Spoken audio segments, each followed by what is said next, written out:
하나님 말씀 출애굽기 20장 14절 말씀 읽겠습니다. 간음하지 말라. 아멘. 우리 이 시간 같이 인사 나누겠습니다. 이제 오신 당신은 이 세상 가장 아름다운 분이십니다. 예, 같이 인사 나누시고요. 예, 감사합니다. 어제 또 우리가 전도회를 했습니다. 어제 오후 3시부터 5시 반까지 이 지역에 지나가신 분들에게 주 예수 그리스도의 놀라운 복음의 소식 그들에게 전하고 증언했습니다. 감사하고요. 예, 간음하지 말라 이 십계명 설교 오늘 21번째입니다. 간음하지 말라는 3번째고요. 예, 다음 주는 사실 이제 도둑질하지 말라 이 설교가 될 텐데 다음 주는 종교 개혁에 관한 설교를 하고요. 그 다음 주에 계속해서 진행하도록 하겠습니다. 7계명을 주신 목적은 가정을 중요하게 여기라는 것입니다. 간음이 나쁜 것은 가정을 깨뜨리기 때문에 그렇습니다. 자기 가정만 깨뜨리는 게 아니고 남의 가정까지 깨뜨립니다. 성경에서 성은 오직 가정 안에서만 허용된다고 말씀합니다. 부부가 아닌 남녀가 성적 관계를 맺는 것, 또 배우자가 있는 사람이 배우자가 아닌 사람과 성적 관계를 맺는 것, 이 모두가 다 금지된 것이 이 간음하지 말랍니다. 종교개혁자 마틴 루터나 존 칼빈은 간음이란 갖가지 형태의 음란한 행위 자체를 전체 포함한다고 했습니다.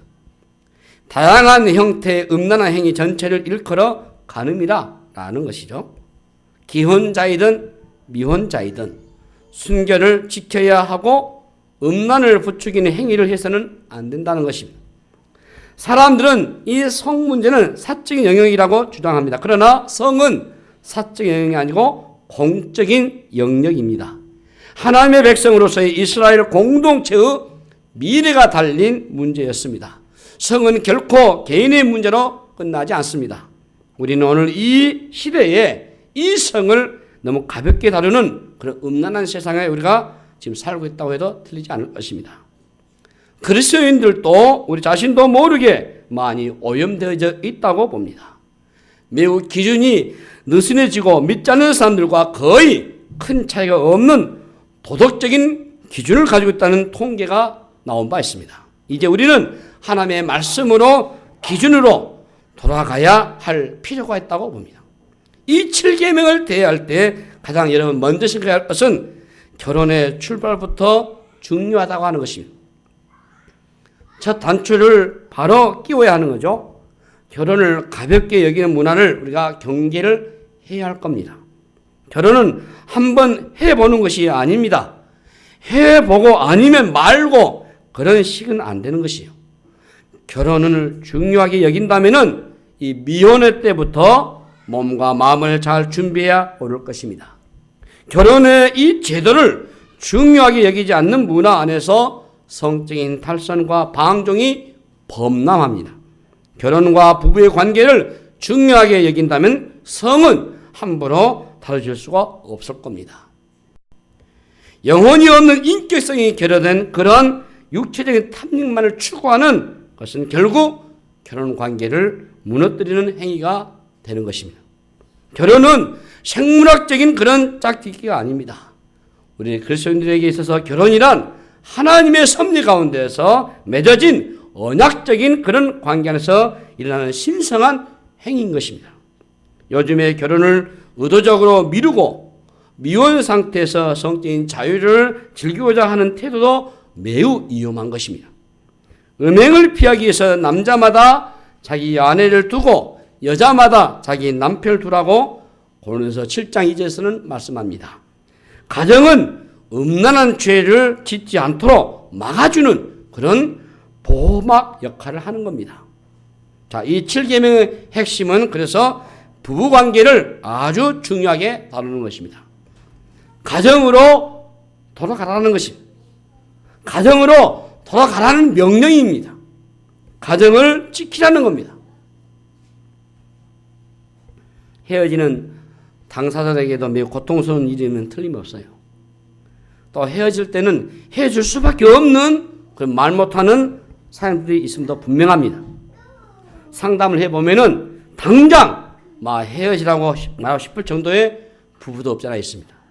그럼에도 이 이혼의 문제가 제거되고 또 제거돼 보셔야 될 것입니다. 주님은 자기 아내를 정당한 이유 없이 이혼하고 장가드는 것을 간음이라고 하셨습니다. 마태복음 19장 8절과 9절 보시면 예수께서 이르시되 모세가 너희 마음의 완악함 때문에 아내 버림을 허락하였거니와 본래는 그렇지 아니하리라. 내가 너에게 말하노니 누구든지 음행한 이유 외에 아내를 버리고 다른 데에 장가든 자는 간음함이니라. 여기 본래는 그렇지 아니하니라고 해서 우리가 주목해 볼 필요가 있다고 봅니다. 하나님은 남자와 여자를 한 번만 결혼해 살도록 디자인하셨습니다. 본래는 마음에 들지 않는다고 이혼 증서를 써주고 헤어져도 된다고 하지 않으셨습니다. 주님은 가능한 이혼을 해서는 안 된다고 강조를 하셔요. 요지는 자신의 이기적인 만족을 위해서 이혼을 이용해서는 안 된다는 것입니다. 자신이 져야 할 책임을 회피하게 한 목적으로 이혼을 한다면 그것은 나쁜 일이라는 것이죠. 가능한 가정을 지켜야 한다라고 강조하고 있는 것입니다. 부부는 참된 사랑으로 가정을 지키는 것이 너무나 중요합니다.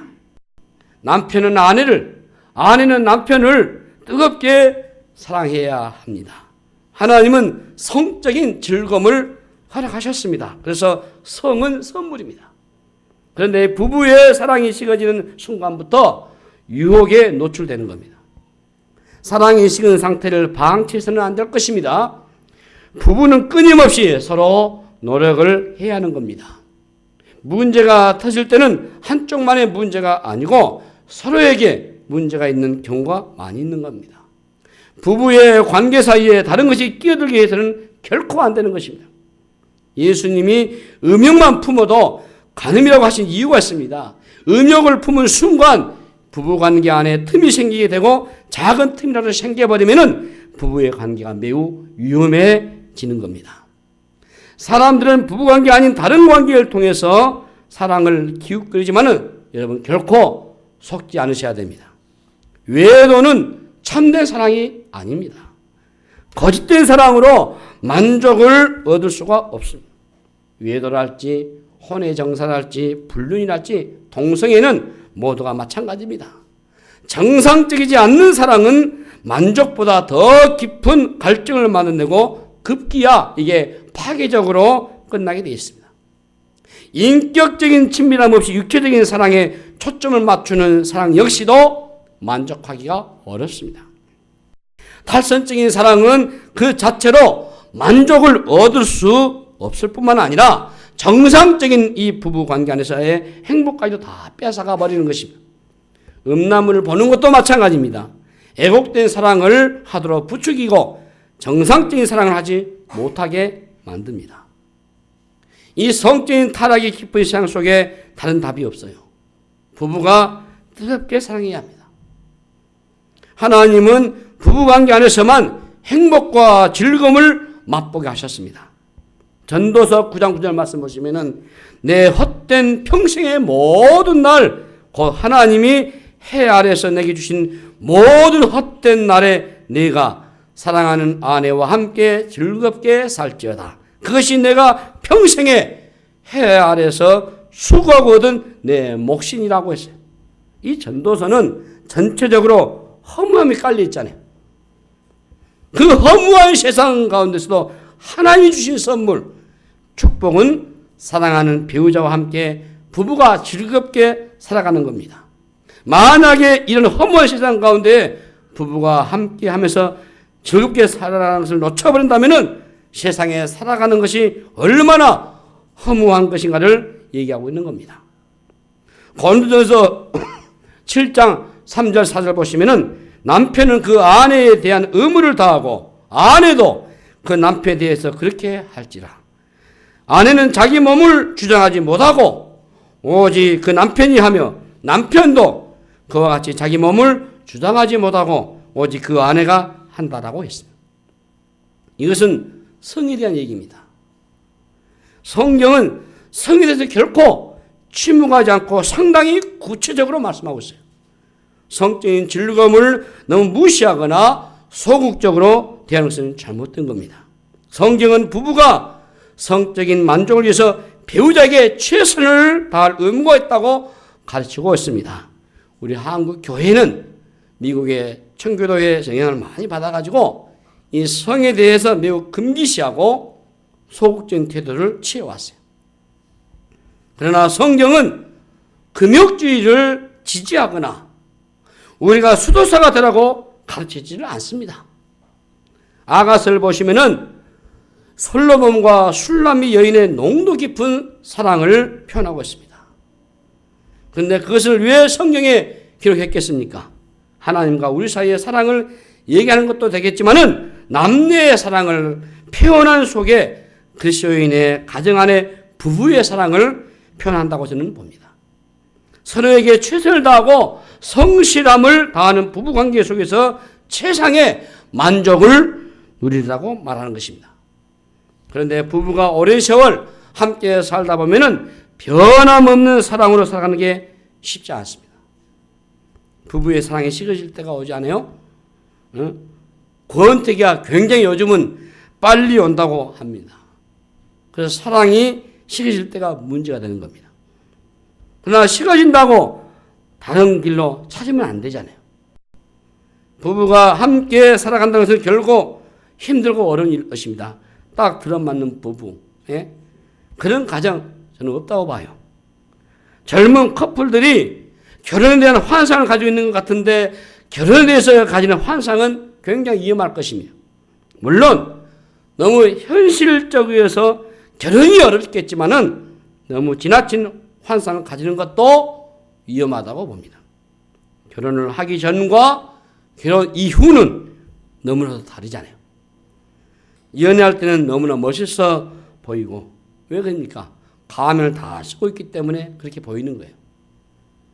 성격 차이, 남녀의 차이, 삶의 배경의 차이를 극복하는 것이 쉽지 않을 겁니다. 쌍둥이도 다르잖아요. 기질의 차이가 다르잖아요. 다혈질과 담즙질이 여러분 만나버리면 이건 기가 막혀버려요. 성격이 너무 다를 때 오는 갈등이 만만치 않습니다. 가끔 만나면 몰라도 늘 함께 사는 거 힘든 거예요. 매일 전쟁을 치러가기 때문에 얼마나 힘들겠어요. 부부관계는 복잡하고 미묘하면서 많은 난제들이 있습니다. 사람 누구나 약점, 연약한 부분이 있어요. 상처가 없는 사람은 저는 없다고 봐요. 그 상처와 상처가 만나면은 너무나 힘든 것입니다. 그러니 싸우지 않고 사는 것은 기적일 겁니다.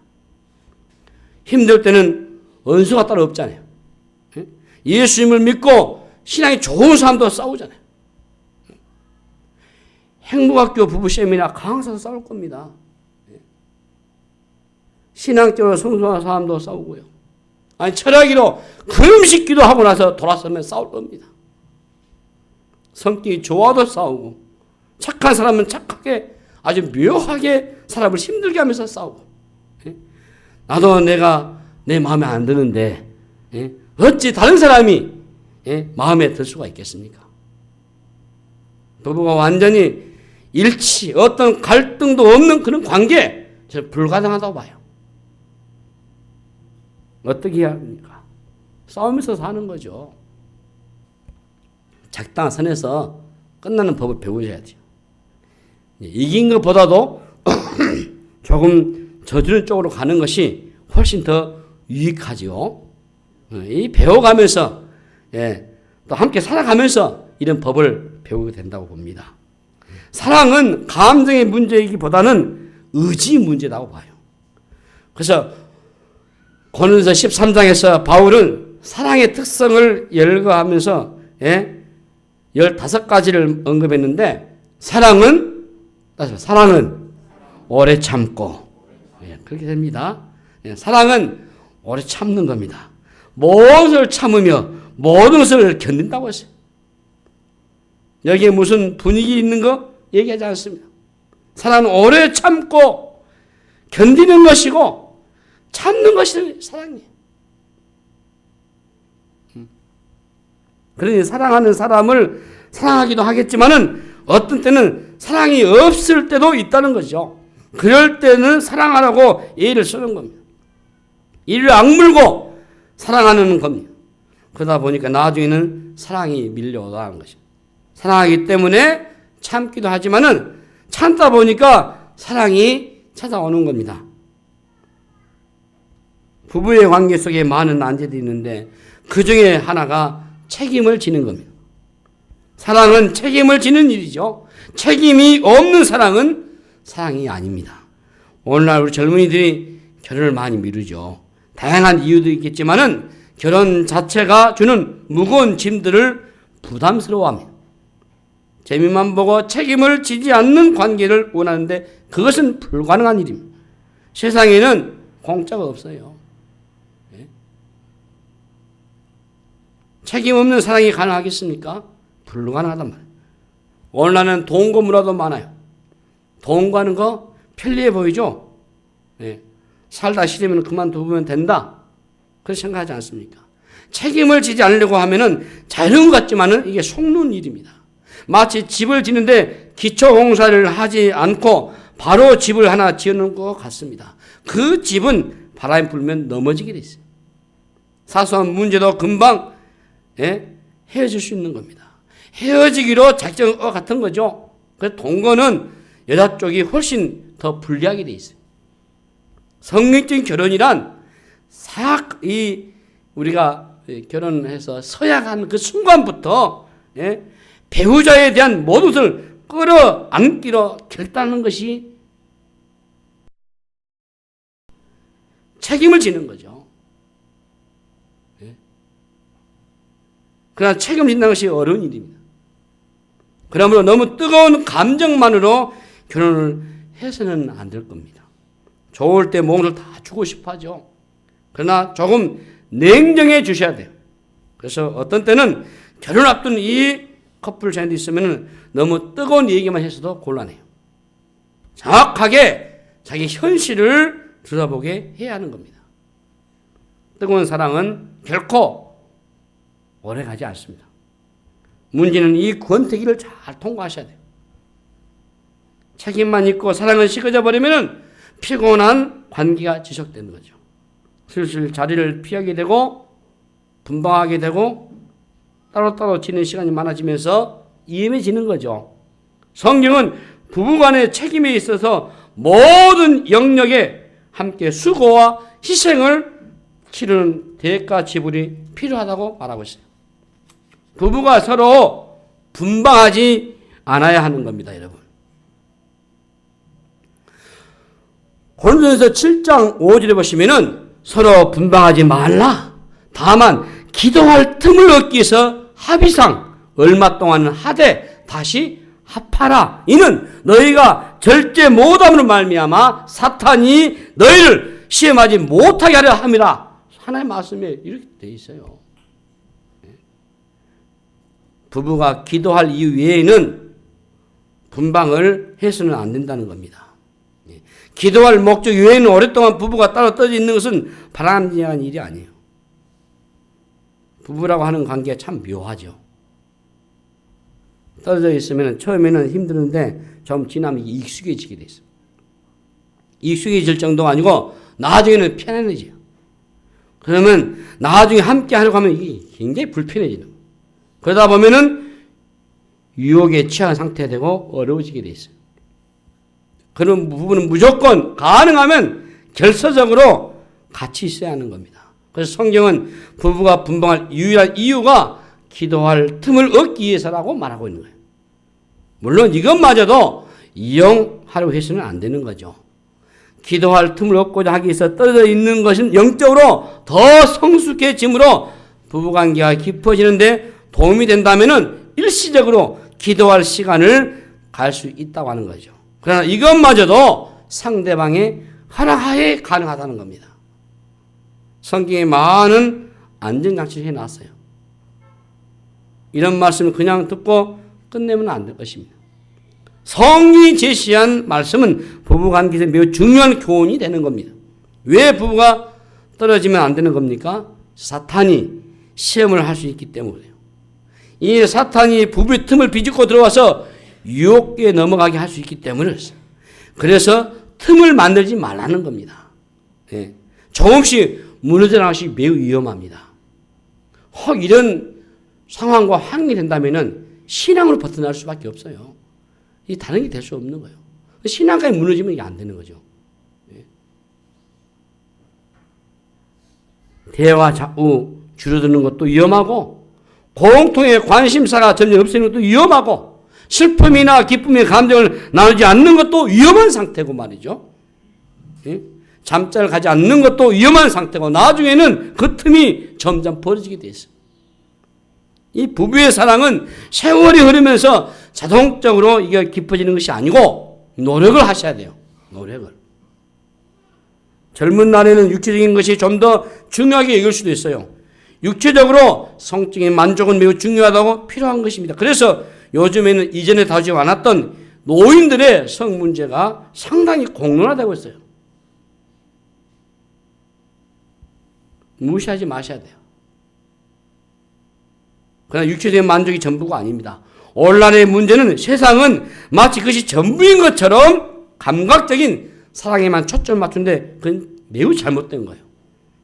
사랑은 전인적인 것이 되셔야 돼요. 육체적인 그 이상으로 정신적인 부분이 아주 중요한 겁니다. 가장 중요한 것 중에 하나가 바로 친밀함을 유지하는 거예요. 왜 외도가 허무함으로 끝날 수밖에 없습니까? 인격적인 친밀함이 아닌 육체적인 만족에 초점 두고 있기 때문에 그렇습니다. 성적인 만족 안에는 더 깊은 근원적인 만족을 원하는 거예요. 바로 친밀함을 원한다는 것이죠. 부부관계 안에서 가장 중요한 것은 단순한 성적인 행위만 있는 것이 아닙니다. 친밀함이 있어야 돼요. 그래서 우리가 흔히 우리나라 사람들은 닮아간다 하잖아요. 그 친밀함이 견해되고 공유해지고 그 공허함은 다른 것으로 채우려고 하다 보니까 이게 외도로 빠져버리고 불륜되는 거죠. 그러나 성은 결코 육체만이 아닙니다, 여러분. 서로를 존중해주는 인격적인 신뢰가 핵심이에요. 이것을 위해서 부부가 함께 많은 대화를 나누는 것이 아주 중요한 겁니다. 눈과 눈을 마주 보면서 깊은 대화를 하는 겁니다. 어려움이 있으면 감정을 솔직하게 나누셔야 돼요. 그리고 서로의 말에 귀를 기울이고 상대방의 마음을 알아주고자 노력하는 행위가 매우 중요한 겁니다. 우리 모두가 외롭지만은 이 배우자의 외로움을 누가 해결할 수 있겠습니까? 해결할 수 있는 사람은 단 한 사람밖에 없어요. 배우자를 존중해주고 배려해주는 가운데 사랑은 조금씩 자라나가는 겁니다. 우리는 결혼하기 전에는 막 이걸 애걸하고 복걸하고 구애를 하지만 결혼하고 나면 끝이에요. 예. 결혼 이후에 더 적극적인 노력이 필요하거든요. 가정 안에서 더 적극적으로 서로가 부부의 관계 속에서 사랑을 위하여 수고하고 애를 쓰고 성실을 다해야 돼요. 배우자를 존중해주고 배려해주고 여러분 더 적극적으로 부부가 서로 노력을 많이 하셔야 돼요. 가정은 인간의 아이디어가 아니에요. 단순히 생물학적 결합이 아닙니다, 여러분. 가정이라는 이 제도는 하나님이 만드셨어요. 부부관계 안에서 만족을 얻게 하시고 또 그 외에 어떤 것에서도 부부 안에서 누리는 그런 만족을 찾아볼 수가 없는 거예요. 힘든 세상을 살아가는 그런 동안에 부부관계를 통해 주는 사랑과 행복만큼 큰 것은 없을 겁니다. 우리가 가끔 힘들 때 유혹을 받을 수 있겠지만은 일시적인 육체적인 만족과 가정을 바꿔서는 안 되는 거예요. 같이 살고 있는 이 사람을 피하여 어디로 가면 행복해질 것이다? 상상할 수 있겠지만은 그는 절대로 없어요. 7계명은 지금 살고 있는 이 배우자와 잘 지내라는 계명입니다, 여러분. 이상한 곳에 돈 쓰지 말고 지금 살고 있는 남편과 아내에게 10분의 1이라고 쓰면서 그 투자 최고의 수익이 보장이 될 겁니다. 여러분, 아내에 의해서 얼마 쓰십니까, 여러분? 남편에서 얼마 쓰셔요? 내 아내가 최고다, 내 남편이 최고다 하면서 거기에다가 투자를 하셔야 돼요. 그래야 수익이 보장되지. 그게 지혜로운 일이에요, 여러분. 속지 마세요. 미우나 고우나 일편단심으로 다른 곳으로 눈이나 고개를 돌리지 마시기를 바랍니다. 흔들릴 때는 더 적극적으로 배우자들에게 더 다가가셔야 돼요. 아내는 남편을 더 사랑하고 작정하셔야 돼요. 괜히 엉뚱 생각하지 말고 말이에요. 하나님은 정상적인 부부관계를 벗어난 행복과 만족을 약속하신 적이 없고 순간적인 짜릿함은 휴증만큼 크게 돼 있어요. 부부간의 정절은 짐이 아니에요. 정절 지켜주는 것은 배우자 주시는 최고의 선물이잖아요. 깨끗한 사랑이 진짜 사랑인 것입니다. 결혼이라는 것, 이 부부관계는 길고 긴 세월 동안 조금씩 벽돌 하나씩을 쌓아 올리듯이 정성과 애정을 다해서 수고를 하면서 이루어가는 것이에요. 힘들고 어렵지만 노력으로 만들어 가다 보면은 오랜 세월 동안 만들어지는 그 안에서 흘러나오는 묘한 그런 기쁨이 있을 겁니다. 끝내고 싶어도 참으셔야 돼요. 세월 통해서 익어가는 그런 사랑, 깊어져가는 그런 사랑은 젊은 날에 펄펄 끓는 그런 사랑은 전혀 다른 겁니다. 세월을 통해서 만드신 깊은 사랑을 흔들어 놓을 수 있는 게 없어요. 살다 보면은 사실 부부싸움이라는 것도 희한하게 진 것이 이긴 것이 되고 이긴 것이 또 진 것이 되잖아요. 이제 말씀을 마무리하겠습니다. 여러분, 결혼은 추상적인 것이 아닙니다. 핑크빛처럼 애틋한 것도 아니에요. 매우 현실적인 것입니다. 7계명은 가늠하지 말라는 하나도 어렵지 않는 얘기입니다. 복잡하지도 않는 말씀이셔요. 왜 오늘 교회에서 이 설교를 못합니까, 목사님들이? 왜 교회에서 오늘 이 설교를 교인들 가르치지 못합니까? 그만큼 우리 교회가 유익이란 말이죠.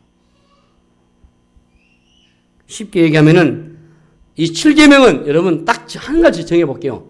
다른 데 눈 돌리지 말고 한 사람으로 만족하라. 다른 데 눈 돌리지 말고 한 사람 만족하셔야 돼요. 큰 음성으로 주님이 들으신 말씀이다 라고 여기시길 바랍니다. 그 이상도 그 야도 아니에요. 이 말씀을 어기면은 엄청나게 고생하고 손해 많이 보고 휴증이 어마어마하죠. 이 명령을 주실 때는 이 명령에 합당한 모든 원리에 의해서 세상이 조금도 오차 없이 돌아가도록 만들어 놓으신 겁니다. 이 말씀을 지키는 것과 지키지 않는 것의 인생의 판도가 완전히 달라지도록 삶의 모든 원리가 여기에 맞춰있기 때문에 이 말씀에 맞춰갈 때 제대로 인생이 가는 겁니다. 다른 곳에는 우리가 찾는 사랑이 없어요. 우리가 지속적으로 사랑하고 승리하려면 하나님이 우리에게 보여주신 그 사랑 안에서만 가능한 겁니다. 하나님 우리에게 보여주신 그 놀라운 사랑은 바로 십자가의 사랑입니다. 그러므로 십자가의 사랑을 여러분 경험한 사람은 그 십자가의 사랑을 우리의 가정의 원리로 적용하면 멋있는 여러분의 부부의 관계를 이어갈 수가 있을 겁니다. 십자가의 사랑은 상대를 위해서 나를 희생하는 거 이타적인 것입니다. 이기적인 것이 아니에요. 자기 욕구와 만족을 위해서 상대방을 이용하고 억압하고 강요하는 게 사랑이 아니라 상대의 만족을 위해서 나를 희생할 줄 아는 것입니다. 천박하고 육체적인 쾌락에 몰두하는 세상에서 하나님의 백성들은 하나님이 허락하신 그 부부의 관계 안에서만 뜨겁게 사랑을 하셔야 돼요. 가정 안에서 주는 그 사랑과 만족과 여러분 즐거움 누리시기 바랍니다. 그것이 바로 하나님의 뜻입니다. 여러분 이 기본 잘 지키셔서 여러분 가정이 보존되시고 여러분 가정이 거룩하게 되시고 교회도 그렇게 되시고 그래서 이 사회와 이 지역이 그 변화되는 은혜가 되시기를 주의 이름으로 축복합니다. 기도하겠습니다. 하나님 아버지, 은혜를 감사합니다. 가늠하지 말라고 하신 주의 말씀을 깊이 새기고 이 말씀을 우리가 적용하며 살기를 원합니다. 다른 눈 놀리지 않고 주시는 배우자 한 분만을 사랑하고 하나님의 이 거룩성을 유지해 나가는 저들 되게 하여 주시옵소서. 감사하옵고 우리 구주 예수 이름으로 간절히 기도하옵나이다. 아멘.